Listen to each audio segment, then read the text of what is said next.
शिला प्रभुपाद की जय, गुरु गौरांग की जय। तो कल के सत्र में हमने सुना था श्री स्वरूप जो गोप कुमार है वह गुरु बनकर एक ब्राह्मण पे कृपा करते हैं। उस ब्राह्मण के मस्तक पे जब वह हाथ रखते हैं तो वह ब्राह्मण कृष्ण के विरह में कृष्ण के नामों को पुकारने लगता है, रुदन करने लगता है, अश्रुपात करने लगता है और इस भाव के द्वारा वह साक्षात गोपाल जी का दर्शन करता है। तो गोपाल जी का बहुत सुंदर वर्णन वह ब्राह्मण कर रहा है जिसको हमने कल के सत्र में सुना था। अब हम उससे आगे बढ़ते हैं। अर्धचंद्राकार विशाल ललाट जिस पर यमुना मृत्तिका का तिलक है, देह पर गिरी खनिज रंगों से बने चित्र और अंकन और जो अनंत लीलाओं की तरंगों से भरे सागर हैं, जो कभी त्रिभंग मुद्रा धारण कर बंसी से परिहास कर सखाओं को हंसाते हैं और जिनके चरण चिन्ह धरती को अलंकृत करते हैं और जिनके संग सुशोभित है श्वेत वर्ण बलराम, जिनकी आयु और भूषण उन्हीं के समान है तथा प्रिय सखा जो सभी उनके सदृश हैं, उन्हें देखकर अद्भुत आनंद से अभिभूत होकर वे दोनों दंडवत भूमि पर गिर पड़े। उनकी समाधि भंग हो गई। श्री सनातन गोस्वामी कहते हैं यहाँ वे दोनों से तात्पर्य गुरु और शिष्य है। अपने प्रिय भक्तों के प्रति प्रेम से आप्लावित और आनंद में विवल होकर श्री कृष्ण दौड़कर आए, गिर पड़े और उन्हें अपने दीर्घ दिव्य भुजाओं में भींच लिया। दया रस से पिघले हृदय से प्रभु ने प्रेमाश्रुओं की धार से उन्हें स्नान कराया, दोनों को एक साथ उठाकर शांत किया। आंसू और धूल पोंछकर करुणा में प्रभु ने बार बार उन्हें आलिंगन दिया। भूमि पर बैठकर अमृतमय वाणी से ब्राह्मण को तृप्त किया। भगवान ने कहा, हे मथुरा मान, हे साधुजन, हे ब्राह्मण कुल सागर से उदित चंद्र, क्या सब कुशल है?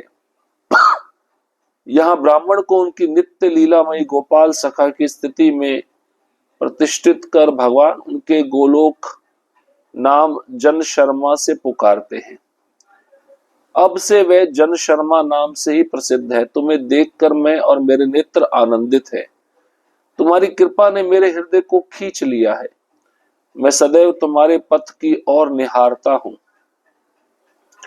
श्री सनातन गोस्वामी कहते हैं, मैं सदैव तुम्हारे पथ की ओर निहारता हूं का अर्थ है कृष्ण उत्कंठा से प्रतीक्षा करते हैं, ये कब आएंगे।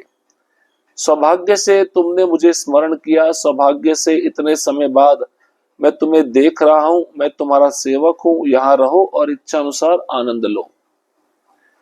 श्री परीक्षित ने कहा, विस्मय प्रेम और आनंद से अभिभूत होकर जन शर्मा कुछ उत्तर ना दे सके।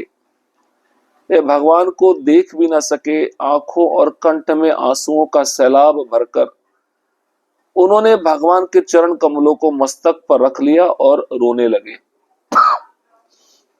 उपयुक्त उपहास ना पाकर उदारता रत्न भगवान विचलित हो उठे। अपने शरीर के भूषण उतारकर उन्होंने ब्राह्मण को सजाया और उन्हें सारूप के सदृश बना दिया। इस प्रकार प्रभु ने ब्राह्मण पर अनुग्रह किया और उन्हें अपना आत्मीय गोप सखा बना दिया। जन शर्मा ने अपनी परम अभिलाषा पूर्ण कर ली। श्री सनातन गोस्वामी कहते हैं, प्रभु ने उन्हें गोप सखा बना लिया। ये सिद्धि प्राप्त कर ब्राह्मण की इच्छाएं पूर्ण हो गई। भक्त ऐसे ही फल की आकांक्षा रखते हैं, न कि किसी भौतिक वस्तु की। इसका प्रमाण भागवतम में है। तो भगवान के और सुंदर रूप को देख रहे हैं वह ब्राह्मण। भगवान का अर्धचंद्राकार विशाल ललाट है जिस पर यमुना की मिट्टी का तिलक बना हुआ है और भगवान के दिव्य शरीर पर गिरिराज गोवर्धन की मिट्टी के रंगों के बने चित्र हैं। भगवान त्रिभंग मुद्रा धारण किए हुए हैं, अपनी बंसी से मजाक कर सखाओं को हंसाते हैं और भगवान के चरण चिन्ह धरती को अलंकृत करते हैं। साथ में श्वेत वर्ण बलराम जी हैं, आयु और भूषण में उन्हीं के समान है। अब गोप कुमार जो स्वरूप है और उनके शिष्य ब्राह्मण, उन दोनों ने जब कृष्ण को देखा, आनंद से अभिभूत हो गए, दंडवत कर भूमि पर गिर पड़े और उनकी समाधि भंग हो गई। तो दोनों से तात्पर्य गुरु और शिष्य है। गुरु कौन है? गोप कुमार जो स्वरूप है। शिष्य कौन है? वह ब्राह्मण। अब श्री कृष्ण दौड़कर आते हैं उन दोनों के पास, गिर पड़ते हैं और श्री कृष्ण अपनी दीर्घ दिव्य भुजाओं में उनको आलिंगन देते हैं। दया रस के कारण कृष्ण के आंखों से प्रेम की अश्रुओं की धारा बह रही है और वह धारा उन दोनों को स्नान करा देती है। दोनों को एक साथ उठाकर भगवान कृष्ण शांत करते हैं। आंसू और धूल को पोंछकर करुणामय प्रभु उन दोनों को बार बार आलिंगन देते हैं। भगवान कहते हैं, मथुरा मान, ये साधु जन उस ब्राह्मण को पूछ रहे हैं, क्या सब कुशल है? अब ब्राह्मण को भगवान अपनी नित्य लीलाओं में प्रवेश कराना चाहते हैं, तो भगवान उनको गोलोक का नाम देते हैं। उस ब्राह्मण का नाम हो जाता है जन शर्मा। अब भगवान इस ब्राह्मण को जन शर्मा नाम से पुकारेंगे। भगवान कहते हैं, तुमने अपने प्रेम के कारण मेरे हृदय को खींच लिया है और मैं सदैव उस मार्ग की ओर देखता हूं जहां से तुम आने वाले हो, उस पथ की ओर मैं निहारता हूं। तो इसका मतलब है कृष्ण उत्कंठा से अपने भक्तों की प्रतीक्षा करते हैं कि मेरे भक्त कब मेरे धाम में वापस आएंगे। और सौभाग्य से भगवान कहते, तुमने मुझे स्मरण किया और मैं तुम्हारे सामने उपस्थित हो गया और मैं तुम्हें देख रहा हूं, तुम्हारा सेवक हूं, यहां रहो और आनंद लो। अब ये जब सुने जन शर्मा तो कुछ उत्तर नहीं दे सके और भगवान को देख भी नहीं पा रहे थे। आंखों में, कंठ में आंसुओं का सैलाब भरा हुआ था। भगवान के चरण कमलों को उन्होंने मस्तक पर रख लिया और रोने लगे और भगवान भी विचलित हो उठे, क्योंकि भगवान अपने भक्तों के प्रति बहुत उदार है। तो भगवान ने अपने शरीर से अलंकार उतारकर उस ब्राह्मण को सजा दिया, उस ब्राह्मण को उनके गुरु स्वरूप के जैसा बना दिया। इस प्रकार भगवान श्री कृष्ण ने ब्राह्मण पर अनुग्रह किया जो जन शर्मा है और उन्हें अपना आत्मीय गोप सखा बना लिया। जन शर्मा ने अपनी परम अभिलाषा पूर्ण कर ली। सबसे बड़ी सिद्धि है भगवान के धाम में गोप सखा बन जाना। भक्त ऐसी फल की आकांक्षा रखते हैं, ना कि कोई भौतिक वस्तु की, तो भगवान ने उस इच्छा को पूर्ण कर दिया। अपने मुख से अद्भुत ध्वनि उत्पन्न कर श्री कृष्ण ने गौओं को जल पिलाया और वेणु संकेत से उन्हें एकत्र किया। गौओं को सुखपूर्वक बैठाकर वे अपने अग्रज बलराम के साथ स्वरूप और जन शर्मा तथा अन्य सखाओं के साथ जल क्रीड़ा करने लगे।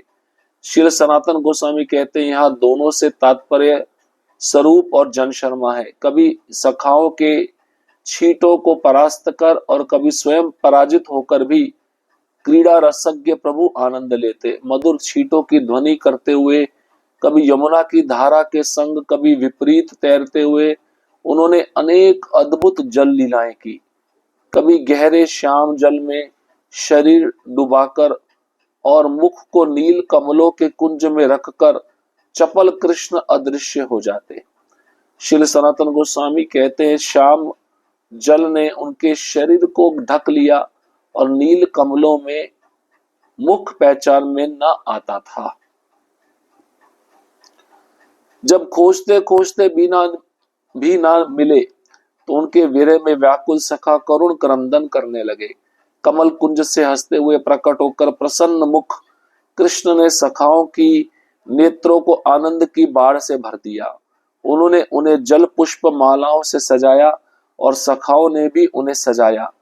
फिर वे सब जल से बाहर आए, भोजन के लिए उन्होंने यमुना तट की विस्तृत भूमि पर गोपों को अनेक मंडलियों में बिठाया और बीच में अपने अग्रज को बिठाया। उन मंडलियों में अद्भुत नृत्य चाल से विचरते हुए उन्होंने सखाओं को अपने घर से लाए विविध स्वादिष्ट व्यंजन परोसे।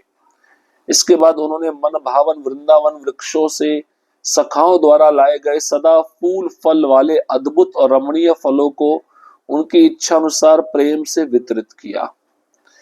तत्पश्चात श्री कृष्ण ने अपने सखा मंडल को प्रेम पूर्वक परोसा रसाल आम, सुवर्ण फल ताड़, सुगंधित बेल बिल्व, मीठे बोर बदर, अमृत रस आमल की, मधुर नारियल, पुष्ट कटहल, द्राक्ष के गुच्छ, स्वर्ण केला, सुगंधित नागरंगा, कुरकुरा करीर, मधुर खजूर, दानेदार अनार और ऐसे अनेकों पके मधुर रस भरे फल वह प्रत्येक सखा के समीप बैठकर और अद्वितीय सर्वव्यापकता से हर एक को ऐसा अनुभव करा रहे थे कि कृष्ण तो मेरे पास ही बैठे हैं।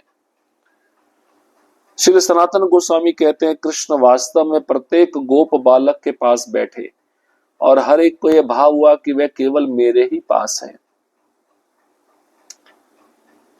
अब देखिए, कृष्ण अद्भुत ध्वनि उत्पन्न कर रहे हैं। श्री कृष्ण अद्भुत ध्वनि उत्पन्न करके गौओं को जल पिला रहे हैं और वेणु बजाते हुए संकेत करते हुए गौओं को इकट्ठा कर रहे हैं। गौओं को सुख पूर्वक बैठाकर अपने बड़े भाई बलराम जी के साथ स्वरूप और जनशर्मा तथा अन्य सखाओं के साथ श्री कृष्ण अब जल क्रीड़ा कर रहे हैं, पानी में खेल रहे हैं। सनातन गोस्वामी कहते हैं कि यहाँ दोनों से तात्पर्य है स्वरूप और जनशर्मा, गुरु और शिष्य। कभी सखाओं के ऊपर कृष्ण छींटों को डालते और कभी स्वयं सखाओं के द्वारा छींटों से परास्त हो जाते। इस प्रकार से क्रीड़ा रसज्ञ प्रभु आनंद ले रहे हैं, मधुर छींटों की ध्वनि करते हुए, कभी यमुना की धारा के संग, कभी यमुना के विपरीत धारा के तरंग में तैरते हुए अनेक अद्भुत जल लीलाएं श्री कृष्ण कर रहे हैं।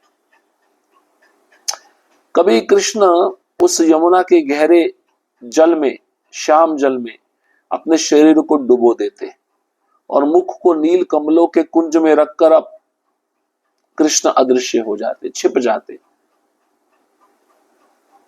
हाँ, नील कमलों में मुख कृष्ण का पहचान में नहीं आता था। कृष्ण भी नीले हैं और कमल भी नीला है। जब उनके मित्रगण जल क्रीड़ा करते करते उनको खोज नहीं पाते तो उनके मित्र विरह में व्याकुल करुण क्रंदन करने लगते, रोने लगते। कमल कुंज से हंसते हुए भगवान प्रकट होकर सखाओं के नेत्रों को आनंद की बाढ़ से भर देते थे। अब सखाओं ने जल पुष्प मालाओं से कृष्ण को सजाया।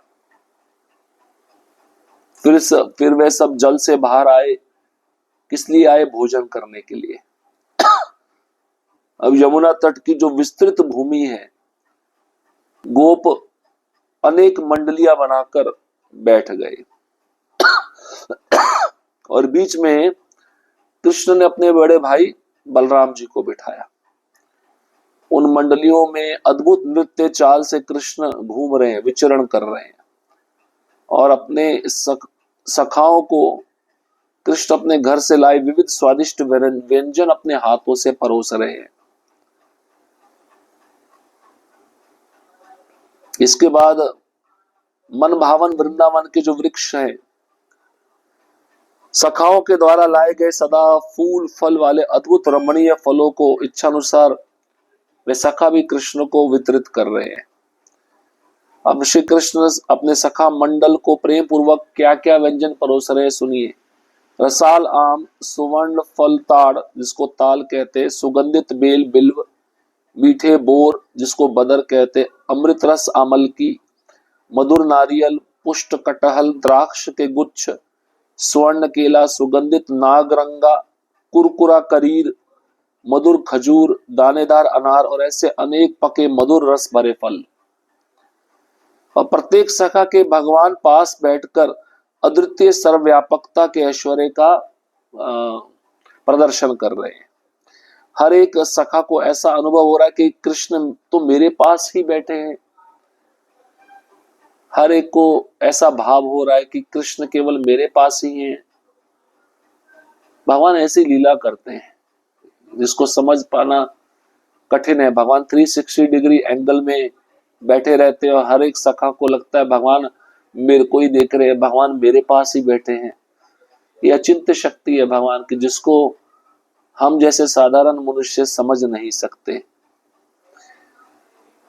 अब भगवान ने जो प्रेम भरे मधुर रस से पके हुए फलों को परोसा, उसके स्वाद को चख कर क्या कहते हैं गोपगण, प्रशंसा करेंगे नहीं करेंगे, इस लीला को हम अगले सत्र में श्रवण करेंगे। हरे कृष्ण कृष्ण कृष्ण हरे हरे, हरे राम राम राम हरे हरे। श्रील प्रभुपाद की जय, गुरु गौरांग की जय।